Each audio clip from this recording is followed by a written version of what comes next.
Hey guys, today we're going to talk about in our Math 2 class with our Math 2 scholars, we're going to talk about interval notation, okay?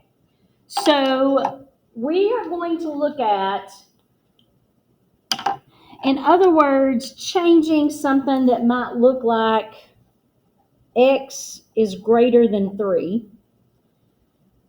That's going to end up looking like it's from 3 to infinity with parentheses around it.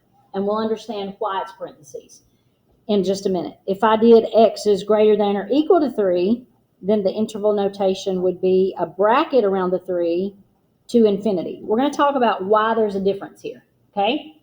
So this is what we're going to learn today is how do we come up with this? How does this work? So this says let A and B be two real numbers. So we're letting A and B represent numbers. Now here's key. We want A to be less than B. So A is less than B. For example, it might be something like 2 is less than 5. Okay? Something like that. All right. Now, when we're talking about a closed interval, the way that we represent that is like this. It's represented by brackets, A, comma, B, brackets. And what this does is it consists of all real numbers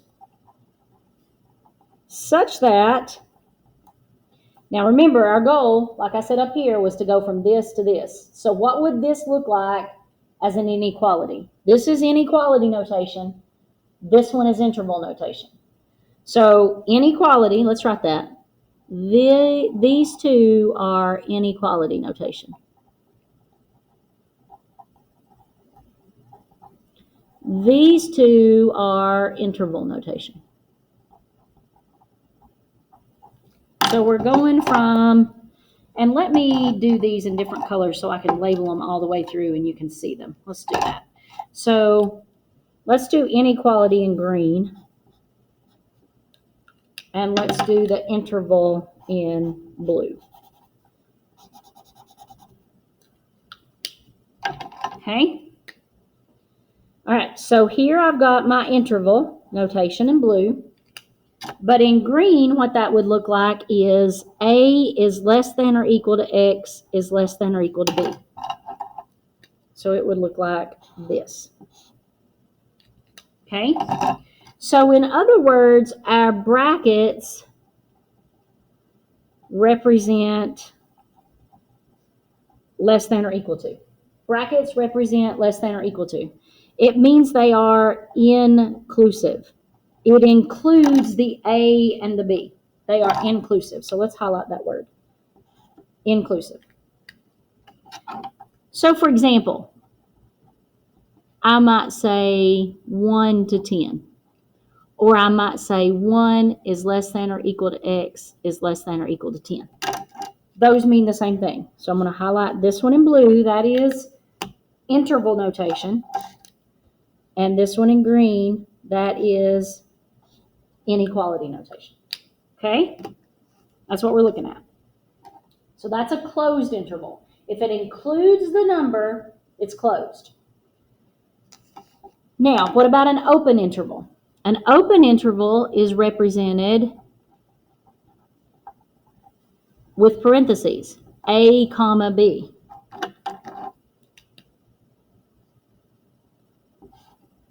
Okay, so let's highlight that with blue. It consists of all real numbers such that A is less than X is less than B. Notice the difference in what we just did and this one. This one up here has equal to. This one down here does not. Okay? So parentheses represent Parentheses represent less than, and that means that it does not include. It does not include. Okay, so let's highlight that with our yellow. So if I were to give you an example on this one, it would look like this: 1 comma 10, or it would be 1 is less than x is less than 10. Okay, so we've got this one in blue, and we've got this one in green. 1 is less than x is less than 10, and then 1 and 10 in parentheses. Okay, let's get you caught up there, and then we'll go to the next video.